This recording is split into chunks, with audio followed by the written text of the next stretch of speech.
Hello बच्चों, कैसे हैं आप लोग। स्वागत है आपका एक बार फिर से मेरे इस यूट्यूब चैनल में।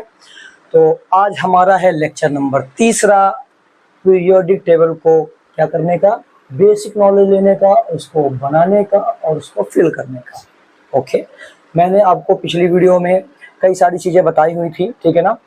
और आज मैंने बोला भी था उस वीडियो में कि आगे आने वाली वीडियो में मैं आपको मेटल, नॉन मेटल, मेटलॉइड और एटम क्या है, ठीक है, मॉलिक्यूल क्या है, उसके बारे में बताएंगे। तो अभी तो मैंने केवल 3 ही डेफिनेशन लिख के रखी हुई है, मेटल, नॉन मेटल और मेटलॉइड की, ठीक है। इनके बारे में डिटेल में चर्चा करते हैं।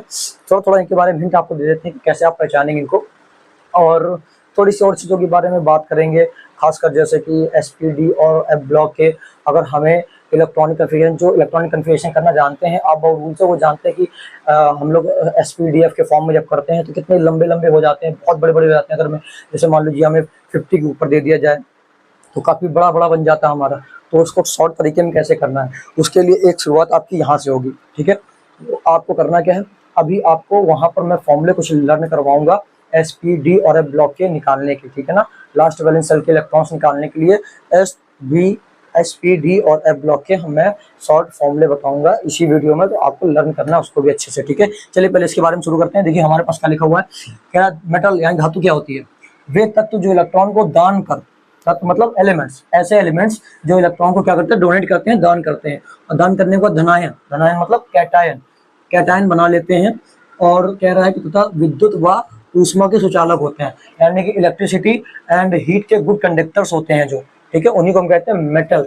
ओके, अब देखिए जनरली आप मेटल को तो ऐसे जानते हैं कि आपने पढ़ाई होगा, छोटे में कक्षा 8 में पढ़ा होगा, क्लास 8 में, कि मेटल्स वो होते हैं जो इलेक्ट्रिसिटी एंड हीट के गुड कंडक्टर्स होते हैं, यानी कि विद्युत और ऊष्मा के सुचालक होते हैं। जनरली आप पढ़ के आए होंगे, और जिन्होंने हाई स्कूल किया होगा वो हाई स्कूल में उन्होंने ये डेफिनेशन पढ़ी होगी कि जो इलेक्ट्रॉन को दान करके धन बना लेते हैं वो धातु कहलाते हैं।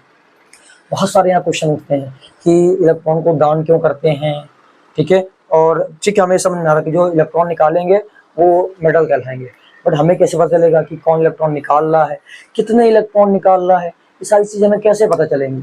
तो इसमें बहुत सारे क्वेश्चंस उठते हैं। यहाँ पर मैं आपको इतना तो डिटेल में नहीं बता पाऊंगा, क्योंकि इलेक्ट्रॉनिक कन्फिगरेशन उसके लिए आना जरूरी है। उसका भी मैं धीमे धीमे करके इस्तेमाल करके आपको काफ़ी सारी चीज़ों के बारे में बताऊंगा यहाँ पर, ठीक है। फिलहाल यहाँ पर मैं आपको एक हिंट देता हूँ। जैसे देखिए एग्जाम्पल में यहाँ पर लिखा हुआ है कि AU, AG, Fe, copper, Zn, sodium, calcium, ठीक है ना।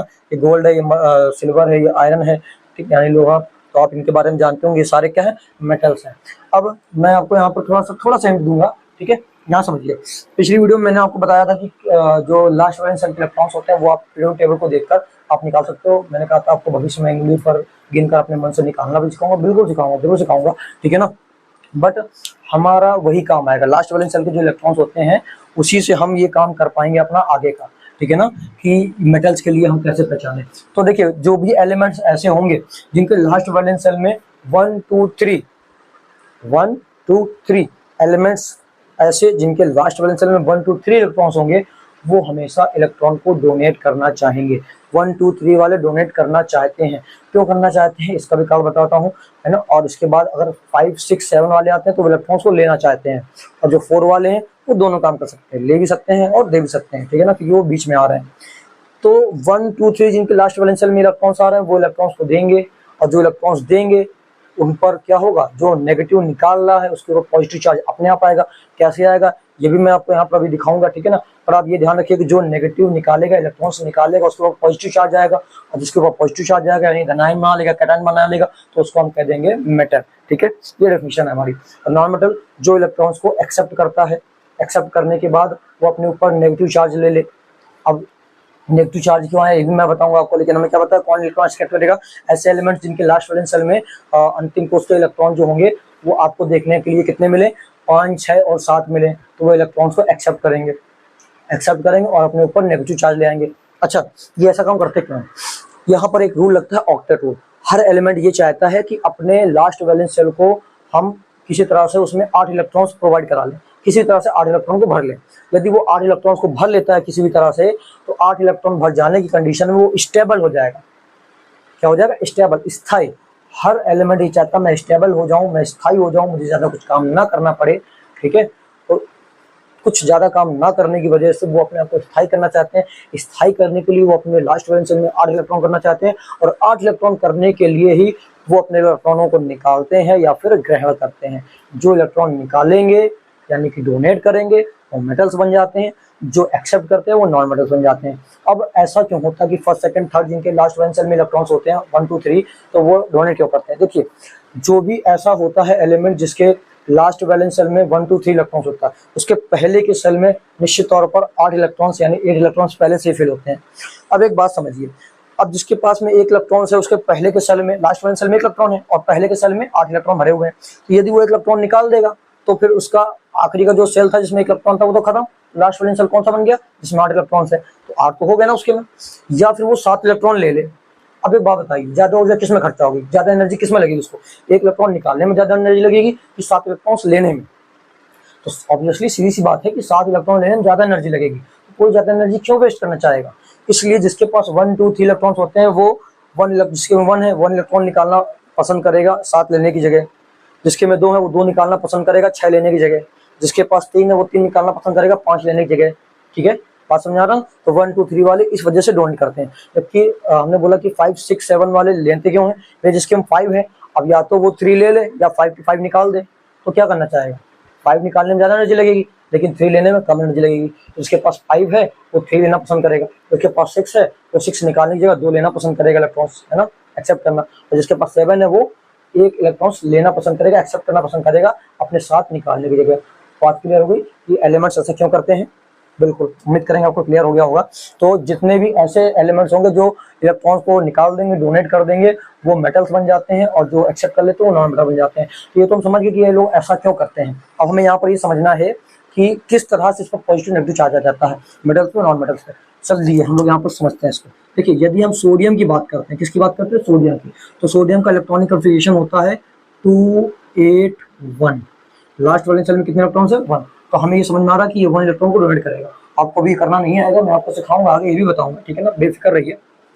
और क्लोरीन की बात करें तो अच्छा, ये किस बेस पर हम बनाते हैं? इलेक्ट्रॉन जो हमें उसके परमाणु क्रमांक यानी एटॉमिक नंबर पता होते हैं, तो इसके लिए मैंने बताया है सबसे पहले प्लेलिस्ट जो बनाई इसकी बेसिक के लिए। अच्छा, 1 से लेकर 118 तक के आपको पूरे एलिमेंट्स के हमने तरीके बताए, कैसे याद कीजिए, कैसे परमाणु क्रमांक निकालिए, सब कुछ सिखाया। वहां से जाकर लर्न कीजिए। बिना परमाणु क्रमांक के आप एटॉमिक नंबर के नहीं बता पाएंगे कि किसमें कितने इलेक्ट्रॉन्स है। जो एटॉमिक नंबर होता है, ठीक है, वही उसका क्या होता है हमारे लिए, या आप ऐसा समझ लीजिए कि जो प्रोटॉनों की संख्या होती है, प्रोटॉनों की संख्या के बेस पर ही हम लोग एटॉमिक नंबर लिखते हैं। और जो एटॉमिक नंबर होगा वो प्रोटॉनों की संख्या होगी, इलेक्ट्रॉनों की संख्या भी वही होती है अगर एलिमेंट पर कोई चार्ज नहीं है तो, ठीक है ना।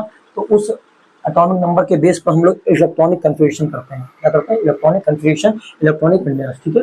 तो उसी से हमें यहाँ पर आखिरी का जो भी नंबर होता है वो हमें लास्ट वैलेंस शेल का नंबर बताता है। तो इसमें 1 इलेक्ट्रॉन है तो 1 इलेक्ट्रॉन निकालना पसंद करेगा। अर्थात अगर इसकी हम बात करें तो यदि 1 इलेक्ट्रॉन ये निकाल रहा है तो इस पर हमने कहा कि 1+ आ जाएगा। अब कैसे आ गया, हम इसको समझते हैं। देखिए, सोडियम का जो एटॉमिक नंबर होता है वो होता है 11। गिन लीजिए इसको, देखिए 8 2 10 11, 11 है। अर्थात इसके पास 11 इलेक्ट्रॉन्स होंगे और 11 ही इसके पास प्रोटॉन होंगे, क्योंकि भैया कोई भी एलिमेंट जो होता है अगर उस पर कोई भी चार्ज नहीं है तो उस पर इलेक्ट्रॉन्स प्रोटॉन के नंबर सेम होते हैं, और प्रोटॉन के नंबर के बेस पर हम लोग उसका एटॉमिक नंबर लिखते हैं, ठीक है ना। क्योंकि प्रोटॉन की संख्या कभी चेंज नहीं होती है ना। कहाँ होता है? न्यूक्लियस में होता है, इलेक्ट्रॉन बदलते रहते हैं, ठीक है। तो 11 इलेक्ट्रॉन 11 प्रोटॉन होंगे, बात क्लियर है। तो इसके 11 इलेक्ट्रॉन यानी 11 माइनस जो है 11 पॉजिटिव को क्या करें हैं, आपस में बैलेंस करे हुए हैं। अब जैसे इसने 1 इलेक्ट्रॉन निकाल दिया तो अब ये इलेक्ट्रॉन कितने बचे? 10। प्रोटॉन कितने बचे? 11। अब एक बात बताइए, अब 10 माइनस से 10 प्लस जो है वो तो बैलेंस हो जाएंगे, तो 1 प्लस बच गया ना, जो बच गया वही कहाँ जाता है? इसके ऊपर हमें सोने लगता है। इसलिए जो मेटल्स होते हैं वो इलेक्ट्रॉन्स डोनेट करने के बाद पॉजिटिव चार्ज बनाते हैं। डोनेट क्यों करते हैं ये भी आपको बता दिया, ठीक है।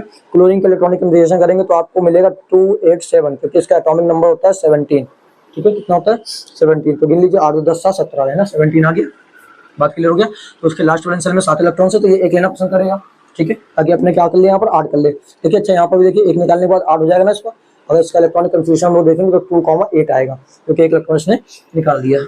अब इसकी बात करें तो ये क्या करना चाहेगा? 1 इलेक्ट्रॉन लेना चाहेगा ताकि इसके पास में क्या आ जाए। अच्छा, इलेक्ट्रॉन लेते ही नेगेटिव चार्ज आ जाएगा, और 1 इलेक्ट्रॉन लेने के बाद 287 से हो जाएगा ये 288। देखिए 8 इसने कर लिया।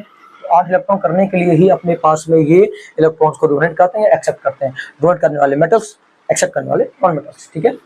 अब देखिए, अब यहाँ पर टोटल कितने 17 एक एटॉमिक नंबर है, अर्थात इसके पास में 17 यानी 17 इलेक्ट्रॉन्स होंगे और 17 प्रोटॉन्स होंगे, आपस में बैलेंस हुआ एक दूसरे को।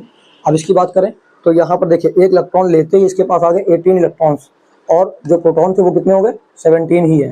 तो 17 प्लस से 17 माइनस तो बैलेंस हो जाएगा, बट एक माइनस रह गया, वही एक माइनस कहाँ जाता है ऊपर।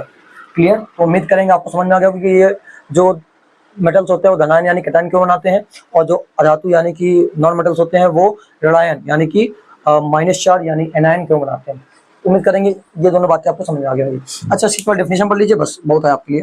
अच्छा, मेटल नॉन मेटल की परिभाषा समझ में आ गई होगी कि वे एलिमेंट्स जो इलेक्ट्रॉन्स को क्या करते हैं, एक्सेप्ट करते हैं, ग्रहण करते हैं और ऋणायन यानी कि एनायन बनाते हैं, तथा इलेक्ट्रिसिटी एंड क्या कह रहा है ऊष्मा यानी हीट के बैड कंडक्टर होते हैं यानी कुचालक होते हैं, अधातु कहलाते हैं। अच्छा, हर एक नॉन मेटल जो हमारा है वो बैड कंडक्टर नहीं होता, कुछ एक्सेप्शन भी होते हैं जैसे ग्रेफाइट है। अब एलिमेंट्स की बात करेंगे तो एलिमेंट्स में ये केस नहीं ले सकते आप, ठीक है, लेकिन कुछ की जो एक्सेप्शन होंगे उनकी तो हम बात ही करेंगे। एक्सेप्शन में ऐसा इसका काम उल्टा हो जाता है, ठीक है ना। तो कौन सी धातु ऐसी है, ग्रेफाइट का जानते हैं आप, ग्रेफाइट है, ठीक है ना। ग्रेफाइट ऐसी है जो कैसी होती है, हीट इसका जो इलेक्ट्रिसिटी है उसका गुड कंडक्टर होता है, ठीक है। तो उसकी तो बात की बात है, चलिए वो छोड़िए, हम लोग एलिमेंट्स की फिलहाल बात कर रहे हैं। तो हम आपको मेटल और नॉन मेटल अच्छे से क्लियर हो गया होगा। अब देखिए मेटल क्या होता है, हमने बोला था कि जिनकी प्रॉपर्टी क्या हो इन दोनों के बीच में हो, जो इसकी तरह भी कभी कभी शो करें, इसकी तरह भी कभी कभी बिहेवियर शो करें। तो लिखा है वे तत्व जिनके गुण धातु व धातु के बीच होते हैं, इनकी प्रॉपर्टी जो होंगी वो मेटल और नॉन मेटल के बिटवीन होंगी, ठीक है ना। लिखा हुआ ना, those elements whose properties are between metals and non metals are called metalloids. Examples हमारे पास देखिए, हमने आपको पिछले पहले की वीडियो में आपको बताया हुआ था कि हमारे पास में कितने 8 होते हैं मेटलॉइड। कौन कौन से देखिए यहाँ पर लिखे हुए हैं, boron, silicon, germanium, arsenic, antimony, tellurium, polonium और एस्टेटाइन, ठीक है ना। ये एस्टेटीन आप बोल सकते हो, जो आपकी इच्छा हो, एस्टेटाइन या एस्टेटीन, ठीक है। ये आपके पास में मेटलॉइड्स है। अवर साड़ी यानी पीरियोडिक टेबल को हम लोग अगली वीडियो जो आएगी उसमें हम लोग उसको बनाना सीखेंगे, फिर उसके अगली वीडियो में उसको फिल करने के बारे में जानेंगे कि किस तरह से हम लोग फिल कर सकते हैं, ट्रिक हम लोग जानेंगे, उसकी सारी ट्रिक से हम लोग उसको याद करेंगे फिल करना। फिर उसकी नेक्स्ट जो वीडियो आएगी उसमें हम लोग उसको फिल करके दिखाएंगे, और फिल करने के बाद में उसके अगल बगल जितनी भी चीजें जो हमने पीछे अभी तक पढ़ी है सारी बातों को हम लोग, जितनी भी चीजें हम लोग यहाँ पर देख रहे हैं, मेटल नॉन मेटल मेटल सब कुछ हम डिस्कस करेंगे। जितना भी हम पीरियोडिक टेबल बनाने से पहले जितनी भी चीजें पढ़ रहे हैं हर एक चीज का डिस्कशन उसमें हम लोग करेंगे। काफी बड़ा लेक्चर जाएगा, और इस समय मेरी सारी वीडियो तो लिखते काफी बड़े बड़े जा रहे हैं, हो सकता है ज्यादा बात कर रहा हूँ इस वजह से ऐसा हो रहा है, ठीक है ना। बट अगर आप इसको अच्छे से समझ रहे हैं तो ये समझ लीजिए कि मेरी मेहनत सफल हो रही है। तो आपको ये तो क्लियर हो गया होगा, आप इसको जल्दी से क्या करिए, इसका स्क्रीनशॉट ले लीजिए, और फिर हम थोड़ी सी और बातें आपको इसके बारे में बताते हैं और आगे, ठीक है ना। इसके बारे में क्या हमने बताया था आपको, एटम और मॉलिक्यूल्स के बारे में छोटी छोटी चीजें बताएंगे, और एसपीडीएफ के हम आपको बताएंगे कि किस तरह से लास्ट वैलेंस सेल के हम लोग इलेक्ट्रॉन्स निकालने के लिए हम लोग क्या करेंगे, उसका इलेक्ट्रॉनिक कन्फिगरेशन शॉर्ट फॉर्म का याद करने वाले हैं, ठीक है ना। शॉर्ट ट्रिक याद करने वाले हैं, उसका फॉर्मूला याद करने वाले हैं, ताकि जो आप वो इलेक्ट्रॉनिक कन्फिगरेशन में आप बहुत लंबे लंबे इलेक्ट्रॉनिक कन्फिगरेशन करते हैं उसकी जगह हम उसको शॉर्टेस्ट तरीके से कैसे कर सकें, ठीक है ना। उसके लिए भी हम लोग फॉर्मूले सीखेंगे। ओके, जल्दी से इसका स्क्रीनशॉट ले लीजिए। उम्मीद करते हैं आप लोगों ने स्क्रीनशॉट ले लिया होगा। तो चलिए शुरू करते हैं आगे। तो ये बच्चों अब हमारा आ चुका है ये फाइनल पार्ट, ठीक है। देखिए थोड़ा सा गंदा लिखा हुआ है, मार्कर में ज़्यादा इंक बची नहीं है, तो जैसे तैसे करके जल्दी जल्दी में जैसा बना वैसा मैंने लिख दिया, ठीक है। आपको दिख रहा हो तो बहुत ही अच्छी बात है, वरना मैं बोल तो रहा हूँ और ऐसे ही आप सुन के लिख लीजिएगा, ठीक है। देखिए सबसे पहले हमें क्या सीखना है, S P D and A block जो हमारे पास है उनके जो ये एलिमेंट्स होंगे, ऐसे एलिमेंट्स जो एस पी डी और ए ब्लॉक के हैं, उन एलिमेंट्स के लास्ट वैलेंस सेल यानी अंतिम कोष का जो भी इलेक्ट्रॉनिक कन्फिगरेशन होगा, ठीक है ना। इलेक्ट्रॉनिक कन्फिगरेशन निकालने के लिए जो फॉर्मूले हैं वो हम सीखने वाले हैं, ठीक है। लास्ट वैलेंस सेल का इलेक्ट्रॉनिक कन्फिगरेशन हम लोग वहां का सीख रहे हैं, सीधे लास्ट वैलेंस सेल का, पूरा नहीं, पूरे के लिए हम लोग आगे बात करेंगे। और अभी हम सीख नहीं रहे कि वो उसका फॉर्मूले कैसे लगेंगे, उसके फॉर्मूले क्या है, बस उस चीज की बात करने वाले हैं, ठीक है ना। तो देखिए फॉर्मूले क्या होते हैं यहाँ पर अच्छे से याद कर लीजिएगा, आपके भविष्य में बहुत काम देगा। जब मैं आपको पढ़ाऊंगा यहाँ पर बेसिक को आगे, तो वहां पर भी आपके बहुत काम आएगा। तो देखिए फॉर्मूले क्या है, यदि आप एस ब्लॉक का करना चाहते हैं, कोई ऐसा एलिमेंट है जो एस ब्लॉक का है और उसके लास्ट वैलेंस सेल का इलेक्ट्रॉनिक कन्फिगरेशन लिखना चाहते हैं, तो उसका फॉर्मूला होता है NS1 से 2। अब यहाँ पर n क्या है, n है नंबर ऑफ पीरियड, आवर्तों की संख्या, ठीक है ना। जो भी एस ब्लॉक का आपने एलिमेंट लिया है आपको पीरियड टेबल में याद होना चाहिए कि वो किस पीरियड यानी किस आवर्त का है, पहला है, दूसरा है, तीसरा है, चौथा कहाँ का है। फिर मैंने आपको इसमें दिखाए थे कि 2 ग्रुप्स थे, फर्स्ट एंड सेकंड, ठीक है ना। तो यदि वो फर्स्ट ग्रुप का एलिमेंट है तो एस के ऊपर 1 लिखेंगे, यदि वो सेकंड ग्रुप का एलिमेंट है तो एस के ऊपर 2 लिखेंगे, ठीक है ना। तो एन एस 1 से 2 का मतलब ये है कि यदि वो फर्स्ट ग्रुप का है तो 1, सेकंड ग्रुप का है तो 2, तो ऊपर ग्रुप्स नंबर है, ठीक है ना। और एन क्या है, पीरियड नंबर। अब क्लियर है, ध्यान रखिएगा कि एस ब्लॉक के लिए फॉर्मूला होता है एन एस 1 से 2, उम्मीद करेंगे याद हो गया होगा। पी ब्लॉक का फॉर्मूला होता है एन एस 2 एन पी 1 से 6, जो एन इसके लिए होगा वही एन इसका होगा। आपको एलिमेंट बस चेक करना होगा किस एन का है, और एस के ऊपर आपको 2 लिख देना। यहाँ पर कोई आपको कंफ्यूजन नहीं कि 1 लिखना है, बिल्कुल नहीं, सिर्फ 2 लिख लीजिए। और एन पी 1 से 6। अब आपको पता है कि पी में 6 ग्रुप होते हैं, तो 6 ग्रुप में से वो एलिमेंट किस ग्रुप का है, फर्स्ट, सेकेंड, थर्ड। और वैसे तो ग्रुप नंबर वो 13, 14, 15, 16 करके है, बट हमारे लिए केवल अगर पी को गिनते हैं तो 1, 2, 3, 4, 5, 6, वो 6 ग्रुप है। तो 6 ग्रुप में वो किस ग्रुप का है, जिस ग्रुप का हो उसका नंबर लिख दीजिए। फर्स्ट ग्रुप का तो 1, सेकंड ग्रुप का है तो 2, थर्ड ग्रुप का है तो 3, फोर्थ ग्रुप का है तो 4, ठीक है, 5 ग्रुप का है तो 5, 6 ग्रुप का है 6, ठीक है। जिस नंबर के ग्रुप का हो वो आप लिख दीजिए। आप वहाँ ग्रुप नंबर ना देखिएगा कि आप देख लें कि ये तो थर्ड ए से स्टार्ट है तो आप थर्ड लिख दो, कि फोर्थ ए में तो आप फोर्थ लिख दो, ऐसा कुछ नहीं। पी पर 6 से ज़्यादा नहीं भर सकते आप इलेक्ट्रॉन्स को, तो 1 से 6 के बीच में ही भरना है आपको, ठीक है। कितना, 1 से 6 के बीच में आपको भरने होते हैं। उम्मीद करेंगे बात क्लियर होगी कि आपको कैसे करना है गाना, ठीक है। जो भी पीरियड आपका होगा गिन लीजिएगा, 6 होते हैं, 6 में से जिसमें भी वो होगा उसको आप लिख देना ऊपर। डी ब्लॉक के लिए n-1 डी 1 से 10, मतलब जो भी आप n देखोगे, जो भी आप n देखोगे इसके लिए, इस वाले के लिए, ठीक है ना, जो भी आपके लिए नॉर्मल n होगा उस n में से आपको एक घटा देना है। डी के लिए आप कैसे लिखेंगे, n में से घटा के। अब जो भी मान लीजिए एलिमेंट होगा, यदि मान लीजिए वो फोर्थ पीरियड में है, किस पे है, फोर्थ पीरियड में, तो आप लिखोगे 4-1 यानी 3d लिखोगे, और यहाँ पर 4 ही लिखेंगे, ठीक। इलेक्ट्रॉन डी में भी 10 होते हैं ग्रुप्स, 10 में से किस ग्रुप में वो आ रहा है वो ग्रुप यहाँ पर लिख दीजिएगा 1 से 10 तक में जो भी ग्रुप आए, और एस पर या तो 1 आ गया तो 2 आएगा। अब ये कैसे, 1 या 2 कैसे, यदि डी देखिए डी और एफ ब्लॉक के जो होते हैं वो इसमें एक्सेप्शन भी बहुत सारे होते हैं, तो यदि एक्सेप्शन वाला है तो देखिए वैसे हम पता है कि क्लियर है ना कि एस के ऊपर 2 ही भरना है, जैसे पी में देखा, ऐसे डी में भी एस के ऊपर क्लियर 2 भरना है यदि एक्सेप्शन नहीं है।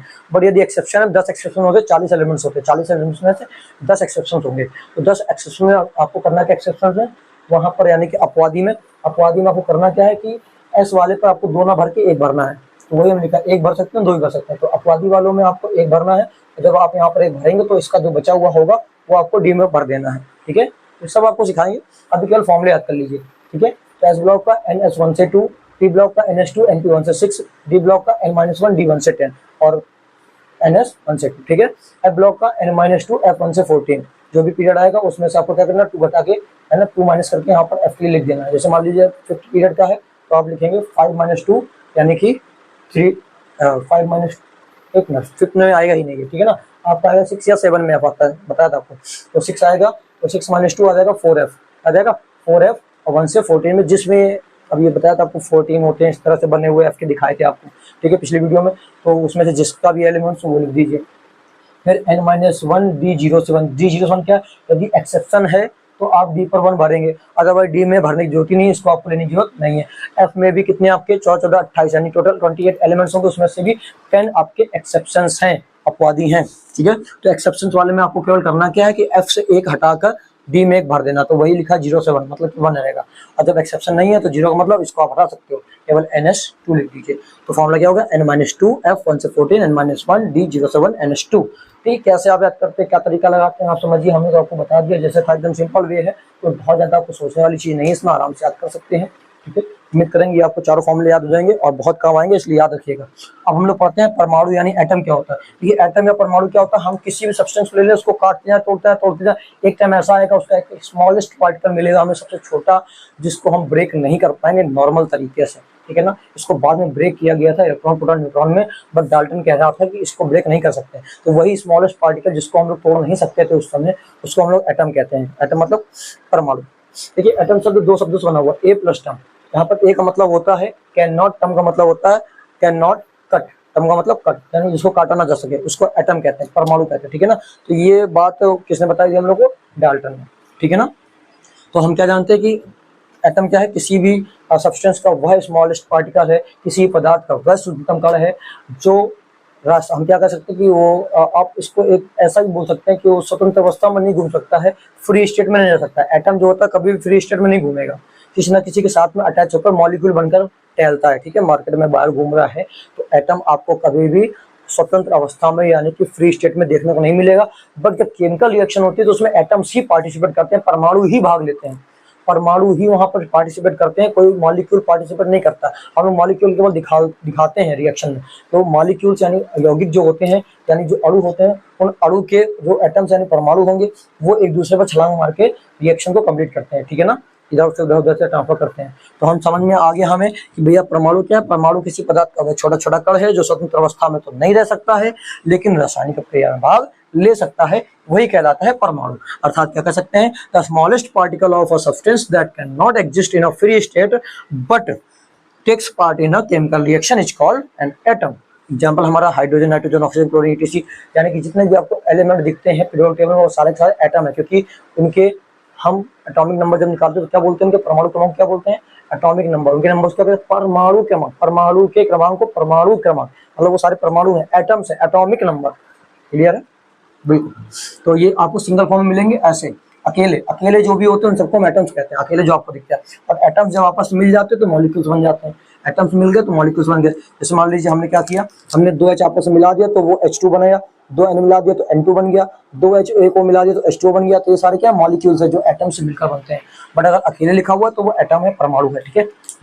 तो मॉलिक्यूल्स के बारे में हम लोग क्या जानेंगे, ये तो हम समझ गए कि मॉलिक्यूल्स, अब आप बोल सकते हैं कि परमाणु के मिलने से अणु बनते हैं, यानी कि क्या होगा, जब परमाणु यानी एटम्स ऐड होते हैं तो मॉलिक्यूल्स बनते हैं, ठीक। बट हमको एक अच्छी सी परिभाषा, अच्छी डेफिनेशन देनी तो हम क्या बोलेंगे, यही सेम परिभाषा को पढ़ देना है कि किसी पदार्थ का वह सूक्ष्म कण जो स्वतंत्र अवस्था में रह सकता है। मॉलिक्यूल फ्री स्टेट में रह सकते हैं, स्वतंत्र अवस्था में रह सकते हैं, एटम्स नहीं रह सकते थे। मॉलिक्यूल्स रासायनिक क्रिया में भाग नहीं ले सकते हैं क्योंकि रासायनिक क्रिया में इन मॉलिक्यूल्स के क्या करते हैं, एटम भाग लेते हैं। कौन भाग लेते हैं, एटम, ताकि मॉलिक्यूल्स भाग लेते हैं, ठीक है ना। तो हम लोग मॉलिक्यूल्स की रिएक्शंस कराते हैं, रिएक्शंस कराने में पार्टिसिपेट कराते हैं। बट वहां से रिएक्शन करता कौन है, कौन छलांग मारता है दूसरे पर, रिएक्शन कौन कंप्लीट करवाता है, एटम करवाता है, परमाणु करवाता है, ठीक है ना। तो किसी प्रकार का वह सूक्ष्म कण जो स्वतंत्र अवस्था में रह सकता है वो हमारा क्या कहलाएगा, और रासायनिक प्रक्रिया में भाग नहीं ले सकता, अणु कहलाएगा। बट जो स्वतंत्र अवस्था में नहीं रह सकता, रासायनिक प्रक्रिया में भाग ले सकता, वो परमाणु कहलाता है, एटम कहलाता है, ठीक है। The smallest particle of a substance that can exist in a free state but does not take part in a chemical reaction is called molecule, ठीक है ना। कौन कौन से हो गए, देखिए H2O, CH4, H2SO4, CH3, COOH, कोई भी आपको दिख जाए, जितने भी यौगिक कंपाउंड जितने भी होते हैं सारे के सारे मॉलिक्यूल्स ही होते हैं, ठीक है ना। और उनके अंदर जो मॉलिक्यूल्स के अंदर एक आप देखते हो कि इतने हाइड्रोजन, इतने ऑक्सीजन, इतने वो सारे कहलाते हैं एटम्स। क्या कहलाते हैं, एटम्स यानी परमाणु। उम्मीद करेंगे आपको परमाणु अणु में अंतर क्लियर हो गया होगा कि परमाणु क्या होते हैं, जो आपको ऐसे अकेले मिले, आवर्तसाली में जो आप सिंगल सिंगल देखते हो, सारे सिंगल सिंगल नाम लेते हो सबकी, वो सारे एटम्स है, परमाणु है। और जब भी हम इनको कभी एक दो एटम्स को आपस में मिला देते हैं तो वो सारे क्या बन जाते हैं, मॉलिक्यूल्स, अणु बन जाते हैं। क्लियर। तो आप इसका जल्दी से स्क्रीनशॉट ले लीजिए।